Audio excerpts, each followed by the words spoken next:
The Prince of Tides, directed by Barbara Streisand, is a 1991 adaptation of the Pat Conroy novel of the same name.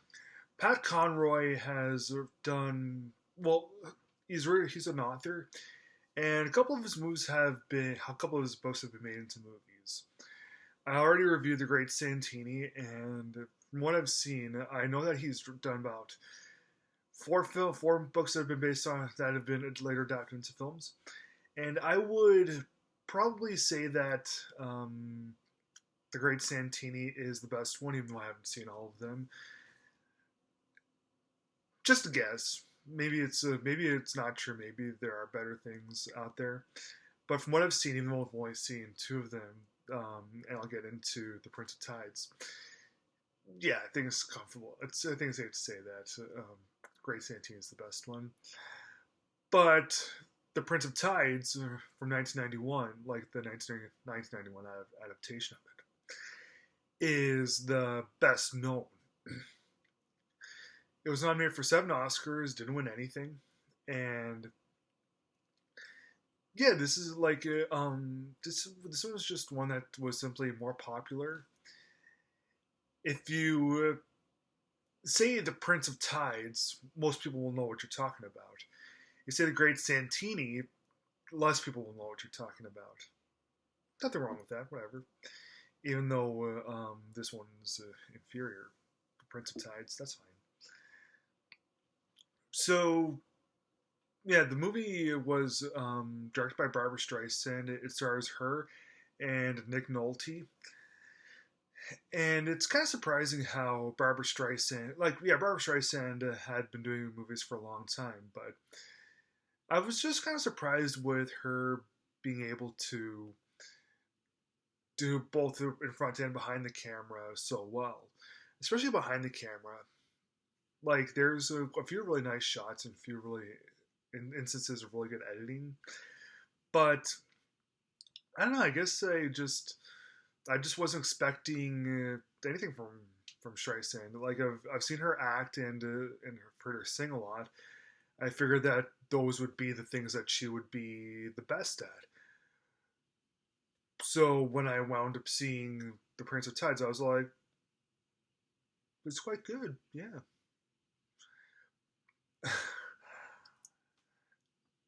So, what's the movie even about? Okay, Pat Conroy loves to do films, really heartbreaking films about broken families, I guess you could say. And yeah, this one is probably his most depressing. I haven't read all of Pat Conroy's novels, but um, yeah, I think that this is his most depressing novel and his most depressing film. Now, the because this is sad, that doesn't mean that it's a flaw. In fact, the sadness actually kind of makes it a strength because that emotional punch can only be delivered in something that in a sad film that actually earns everything that it gets. It's not one of those overly sappy, overly melodramatic things. This one actually earns all of its tears. So the movie is about Nick Nolte, whose name is Tom, and he's from South Carolina, and he grew up in a bad family. His twin sister Savannah was a great girl, and his older brother Luke was also great. But his parents would always fight. His mother was very uneducated, and his father was an alcoholic and was abusive to him. Now, the thing with Tom is eventually, when he grows up and becomes Nick Nolte, um, he winds up um, blocking out certain memories. And whenever things get too sad or too much for him to handle, he winds up making jokes to try to mask his sadness and try to derail everything. But he finds out that his sister Savannah, who's been living in New York, has tried to commit suicide, and she has this certain memory blocked from her too. And she's been seeing a psychiatrist who's played by Barbara Streisand. And so while Savannah's in the hospital, Tom goes to visit um, Barbara Streisand in New York. And even though it's not really sessions per se, she does talk to Tom and will serve as Savannah's memory. So he goes and tries to spill more family secrets. Now, the thing that I thought was a flaw with this was when he's talking to Barbara Streisand. He's like, of course, there's like a montage of them together in his couple weeks in New York, but yeah, I just thought that opening up old wounds that he would be reacting differently, and there'd be more individual chemistry with him, like he would change more as a person. But that doesn't really happen with him, which is kind of surprising. Um, there's a subplot with Tom um, teaching Streisand's son football, and that was pretty good. Now I'm going to deliver a bit of a spoiler. Um, no, actually, you know what? I should deliver a spoiler about what the family secret is. Let's just say that it's really depressing. It's shocking, but the thing with when it gets revealed is Tom kind of remains stone faced the whole time, and when he finally does remember it,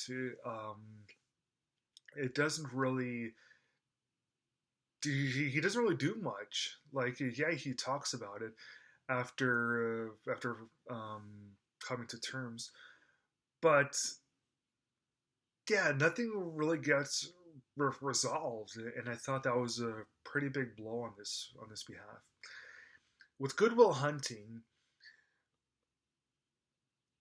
everything gets resolved. Like you seem to learn more. It's almost like having your own private psychiatrist.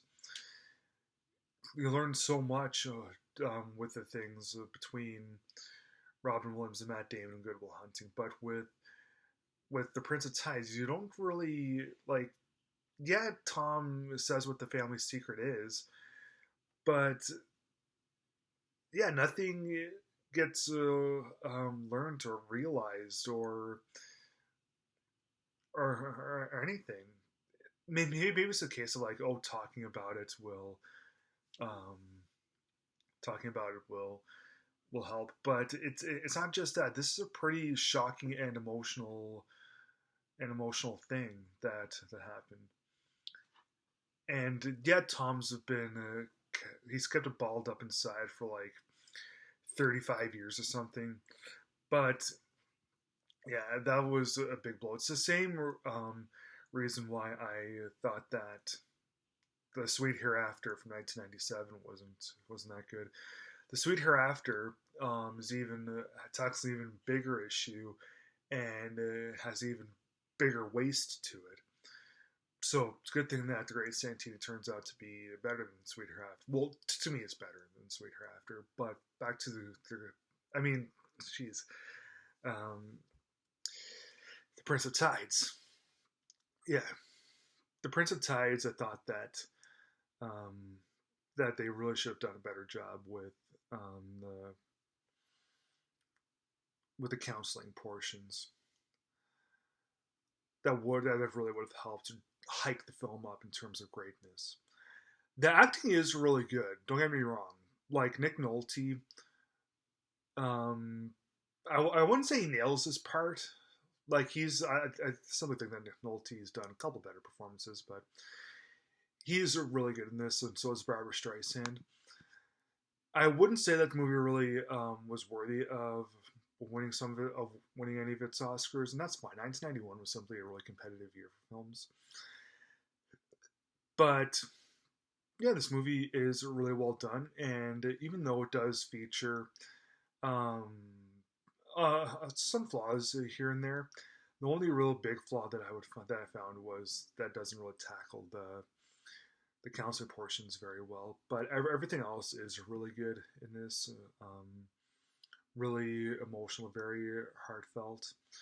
Even the romance that happens between Nolte and Streisand, I even liked that. I thought that was I thought that wouldn't have been very good, but it turns out to be perfectly fine. So I'm gonna give this movie 3 stars.